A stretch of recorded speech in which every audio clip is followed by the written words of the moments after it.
आप सभी का वेलकम किया जाता है अपने इस YouTube चैनल में। बात कर रहे थे हम यूक्लिड डिवीजन एल्गोरिथम की। उस पे आधारित मैंने कुछ क्वेश्चन आपको बता दिए थे। एक दो क्वेश्चन और देख लेते हैं, फिर इस एक्सरसाइज को खत्म कर लेते हैं। ठीक है, आपके पास कहाँ तक बता दिया था मैंने आपको? दूसरा क्वेश्चन बता दिया था। तीसरे में कुछ ज्यादा नहीं करना है। तीसरे में दोनों का क्या निकाल देना है, इससे आप निकाल देना है। दिक्कत होगी तो आप लोग पूछ सकते हैं। ठीक है, चौथा क्वेश्चन देखिएगा। Use Euclid division lemma to show that the square of any positive integer is either of the form 3m और 3m+1 फॉर सम इंटीजर। ठीक है, यानी क्या कह रहा है कि यूक्लिड विभाजन प्रमेय का प्रयोग करके यह बताना है हमको कि धनात्मक पूर्णांक का वर्ग किसी पूर्णांक m के लिए 3m या 3m+1 के रूप का होगा। ठीक है, m के लिए क्या होगा? m के लिए क्या होगा? धनात्मक पूर्णांक का वर्ग। धनात्मक पूर्णांक m के लिए क्या होगा? क्या होगा? 3m या 3m+1 इस फॉर्म में होना चाहिए। ठीक है, इस फॉर्म में होना चाहिए। तो इसके लिए मान लेते हैं कि let a and b are positive integer. Let कर लेते हैं, let a and b are positive integer. मान लो कि a और b अपने आप पे क्या है? धनात्मक पूर्णांक है। ठीक है, वह जहां a बड़ा है b से, a is greater than b, a b से बड़ा है भाई। ध्यान रखना, हमने यूक्लिड डिवीजन एल्गोरिथम का प्रयोग करना है, वो ध्यान होना चाहिए वही हमें। ठीक है, यूक्लिड डिवीजन एल्गोरिथम का प्रयोग करना है, वो ध्यान होना चाहिए हमको कि उसको अप्लाई करना आना चाहिए। ठीक है भाई, ठीक है, देखो इतना।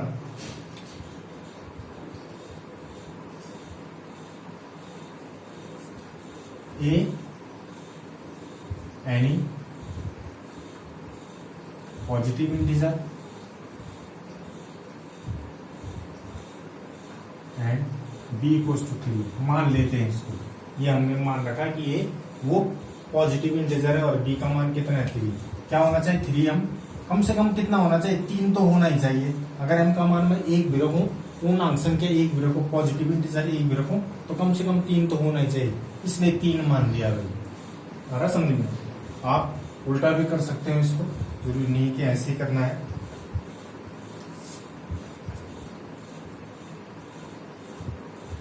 एस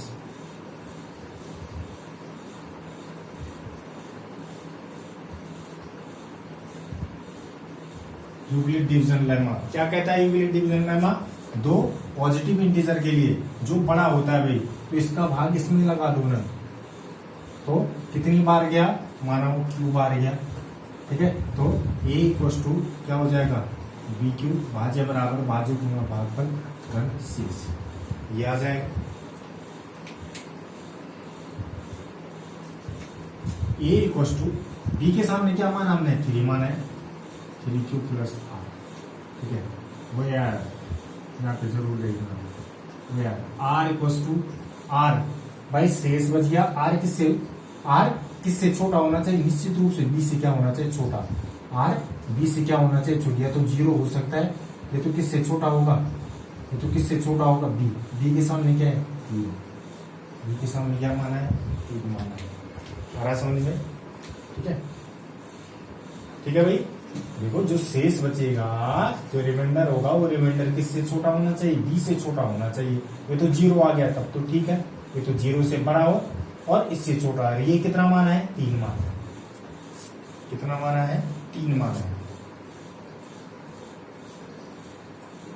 बस यहाँ पर मान रख दो, ये निकल गया हमारा। बस कुछ नहीं करना था, यहाँ पर मान रख दीजिएगा। तो यहाँ पे लिख देंगे possible values of r equals to क्या हो सकता है? r एक तो 0 हो सकता है, एक हो सकता है, एक 2 हो सकता है। 3 से छोटा होना चाहिए। आ रहा समझ में? क्या होना चाहिए? 3 से छोटा। ठीक है, 3 से छोटा होना चाहिए पक्के तौर पे। देखो अब एक एक करके मान लो। 1 r इक्वल्स टू 0, आर का मान जब 0 हो तो इस इक्वेशन में रखो, then a equals to 3q plus 0 या ए इक्वल्स टू क्या 3q आया। ए इक्वल्स टू 3q, क्यू भी अपने आप पे क्या होगा पॉजिटिव इंटीजर होगा। क्यू भी अपने आप पे भाई भाग क्या जाएगा, एक पॉजिटिव संख्या में जाएगा ना, एक इंटीजर में जाएगा भाग, ठीक है। इंटीजर का भाग इंटीजर में देंगे तो इंटीजर बाहर जाएगा, ठीक है, पूर्णांक संख्या होगी वो।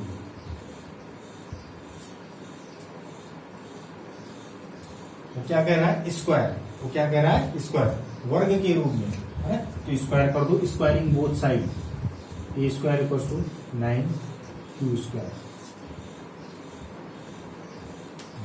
किस रूप में लिखना है हमने 3m या 3m प्लस 1, तो ए स्क्वायर इक्वल्स टू 3 कॉमन ले लो 3q स्क्वायर, ठीक है भाई।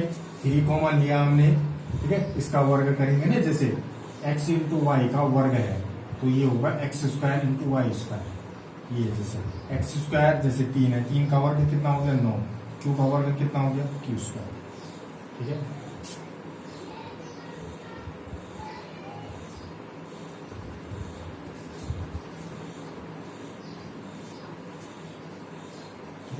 तो ए square equals to 3k1, k1 माना ये, ठीक है, लिख देना, जहां k1 equals to 3q square, दूसरा when r equals to 1 then a equals to 3q plus 1, ठीक है भाई। Squaring both side, a square equals to 3q plus 1 I square, a square equals to a plus b का whole square, a square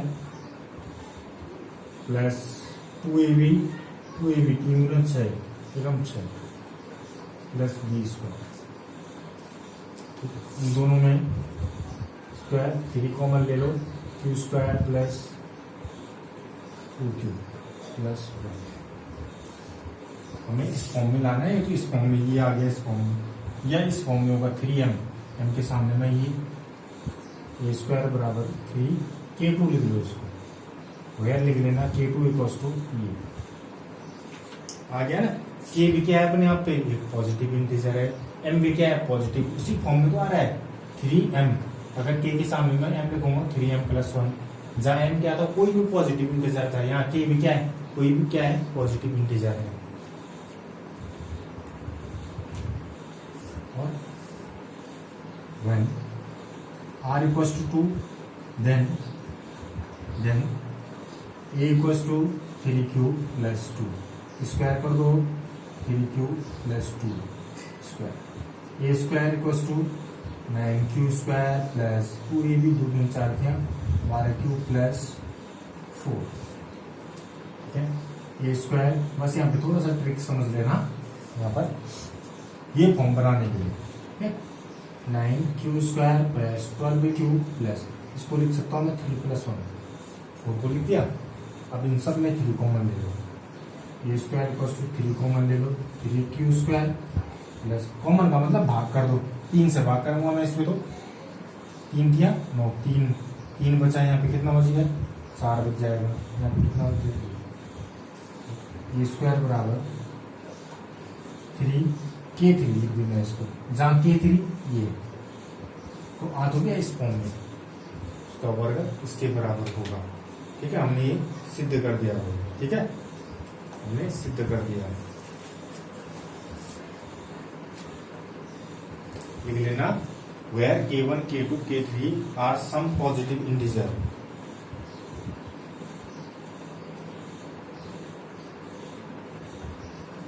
लिख लेना last में square of any positive integer is in the form of 3m और 3m plus 1, ठीक है, कोई दिक्कत नहीं होनी चाहिए इसमें, ठीक है।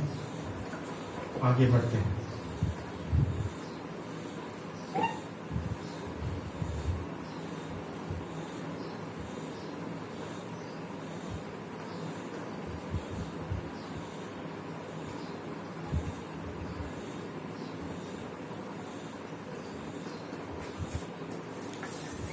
आगे क्वेश्चन है, पांचवा क्वेश्चन भी इसी प्रकार का है। उसमें क्या कर देना, क्यूब कर देना है। उसमें क्या कर देना, क्यूब कर देना है। a प्लस बी का होल क्यूब खोल देना, ऐसे ही बनाना है उसको। यहाँ स्क्वायर था, वहां क्यूब है, कुछ अलग नहीं करना है। ठीक है, एक साइज 1.1 खत्म हो गई है, एक साइज 1.2, ये भी बहुत सरल है। ठीक है, एचसीएफ याद करना आपने, एलसीएम याद करना आपने, आ रहा समझ में। चलिए पहला क्वेश्चन देखते हैं कि क्या करना है। प्राइम फैक्टर है, प्राइम फैक्टर के रूप में क्या कर देना आपने, प्राइम फैक्टर के फॉर्म में लिखना है भैया आपने। जैसे पहले का पहला है 140 को प्राइम फैक्टर कर दो भाई, इसके अभाज्य गुणनखंड, प्राइम फैक्टर यानी अभाज्य गुणनखंड। नहीं आते तो इस तरह से कर देना।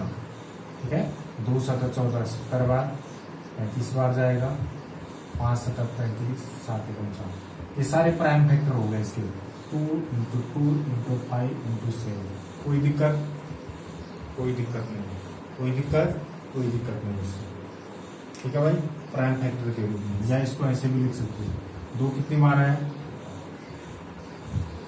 ठीक है, सब ऐसे करने हैं आपने, सारे के सारे ऐसे कर देना, कोई दिक्कत नहीं है भाई। ये तो छोटे छोटे सवाल है, अभी तो कोई दिक्कत नहीं होनी चाहिए।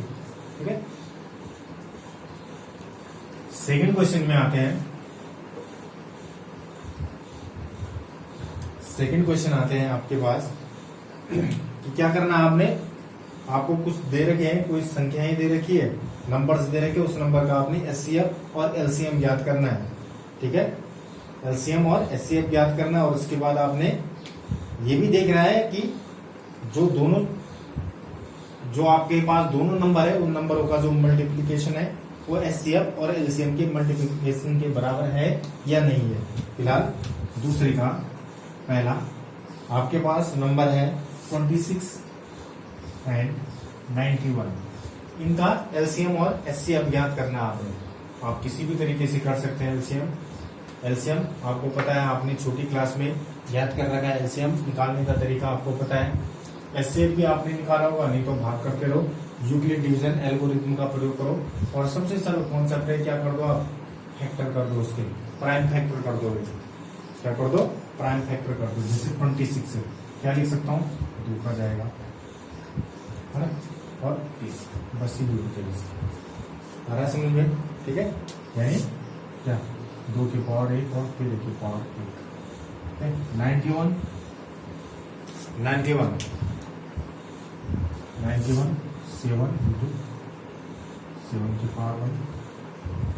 अब बताओ भाई एलसीएम कैसे निकलेगा, कैसे निकलेगा एलसीएम, एचसीएफ कैसे निकलते हैं, फटाफट बोलो, करो इसको पहले, फटाफट करो।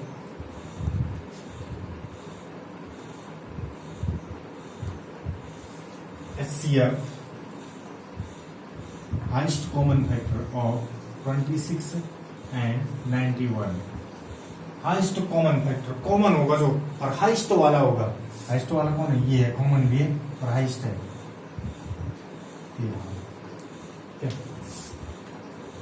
Least common multiplication, least common multiple. ठीक है, और 26 एंड सब आ जाते हैं, लेकिन एक से ज्यादा बार एक नहीं आता है। 2 7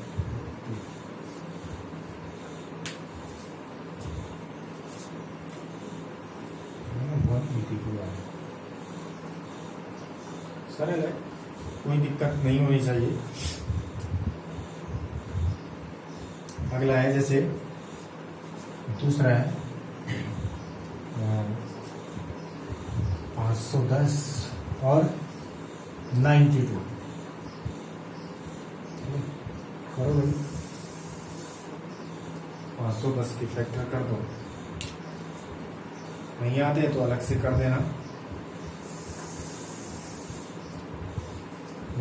2 3 5 7 करके देख लेना, अगर नहीं आएगा तो। गलत हो सकते हैं, मैं ये नहीं बोल रहा हूँ कि मैं सही कर रहा हूँ, हो सकता है गलती हो जाती है कहीं पे, उसको अपने आप हैंडल कर लेना। ठीक है, 92।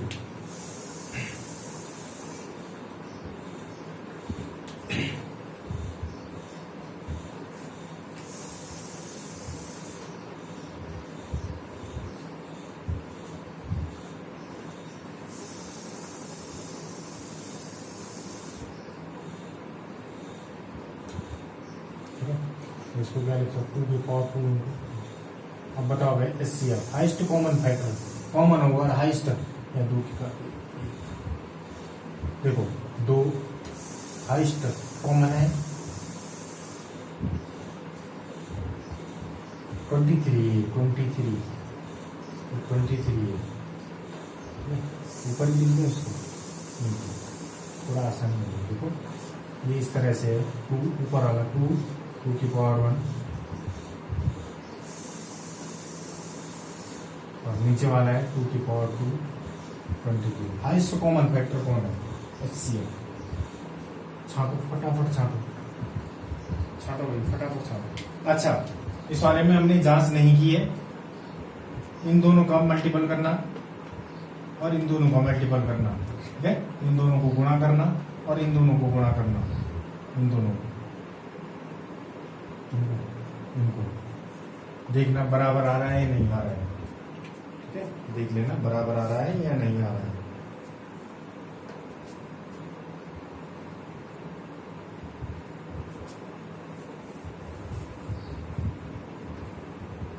ठीक है, वो बराबर आएगा। हाँ बोलो, इसमें बोलो, फटाफट बोलिएगा।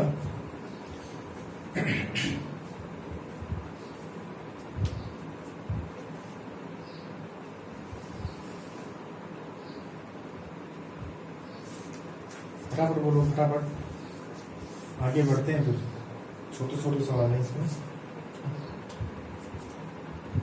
हाइस्ट कॉमन, सबसे बड़ी घात क्या आ रही है, कॉमन होनी चाहिए यार, बड़ी घात होनी चाहिए। 2 की पावर 2, 2 की पावर 2 यहाँ है नहीं है, 2 की पावर 1 है। जब यहाँ 2 की पावर 2 है तो यहाँ 2 की पावर 1 भी तो होगी भाई। मैं इसको कैसे लिख सकता हूँ, 2 गुणा 2, 1 की 2 तो है, कॉमन, हाइस्ट कॉमन फैक्टर, ठीक है, HCF हाइस्ट कॉमन फैक्टर। भाई 2 की पावर 2 है तो वहां 2 की पावर 1 भी होगी, जहां बड़ा है वहां छोटा भी होगा निश्चित रूप से, लेकिन जहां छोटा है वहां बड़ा नहीं होगा, बस ये ध्यान रखना, ठीक है। यहाँ 2 की पावर 2 थी तो 2 की पावर 1 होगा, 2 की पावर 1, 2 की पावर 1 ही है कॉमन। एलसीएम में सब आ जाते हैं, लेकिन एक से ज्यादा बार नहीं आना चाहिए। 2, 3, 5, 17, 23, ठीक है, 2 गुना 3 गुना 5 गुना 17 गुना 23।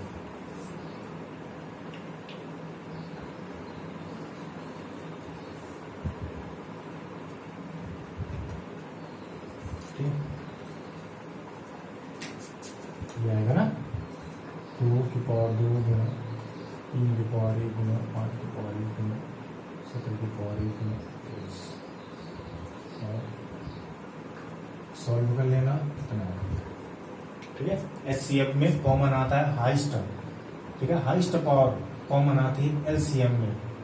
LCM में सब आ जाते हैं, लेकिन एक चीज ऐसे नहीं कि 2 की पावर 2 है 2 की पावर 1 है तो बड़ी वाली पावर आ जाएगी, समझ। यहाँ क्या आएगी, यहाँ बड़ी वाली पावर आएगी, लेकिन कॉमन भी तो होनी चाहिए। यहाँ कॉमन क्या थी, 2 की पावर 1 ही थी कॉमन, 2 की पावर 2 नहीं। अच्छा एक और करते हैं, इसको भी चेक कर लेना, LCM और HCF का मल्टीपल कर लेना, ठीक है, दोनों संख्याओं का मल्टीपल कर लेना। ये तो छोटे छोटे सवाल है, इसमें दिक्कत नहीं होनी चाहिए। जैसे अगला है 54 एंड 336, 54 336। अच्छा 54 के लिए बोलो, फटाफट बोलो, 54 के लिए बोलो, फटाफट बोलो।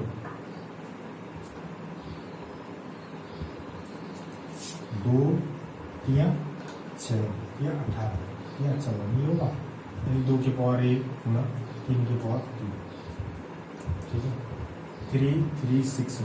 फटाफट बोलिएगा, जल्दी करो, 336 के लिए 2 2 2 2 2 4 8 2 16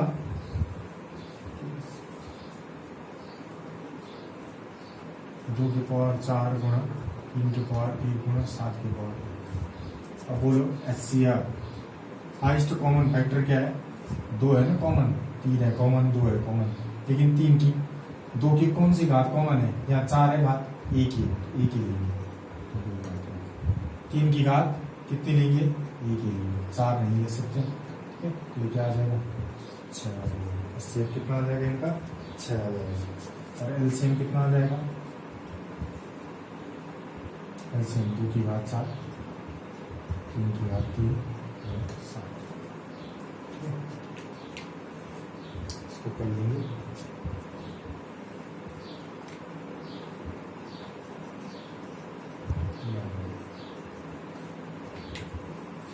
फटाफट करो।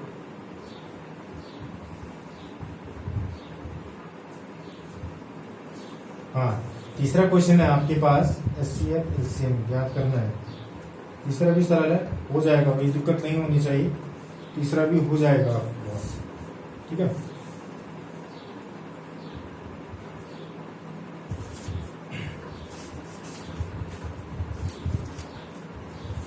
कल मैं आपकी एक्सरसाइज खत्म करवा दूंगा। ठीक है, बने रहिए मेरे साथ। ठीक है, जहां पर आपको समझ में नहीं आता है वहां पर पूछिएगा, जब आप पूछेंगे तभी आपकी समझ में आएगा। ठीक है ना, जितना आप प्रैक्टिस करते रहोगे, गणित ये कहते हैं कि जितना प्रैक्टिस करते रहोगे आपको उतना ज्यादा आएगा। ठीक है, आपको सेशन पसंद आता है तो प्लीज लाइक कीजिए, शेयर कीजिए, सब्सक्राइब कीजिए। मिलते हैं नेक्स्ट वीडियो में।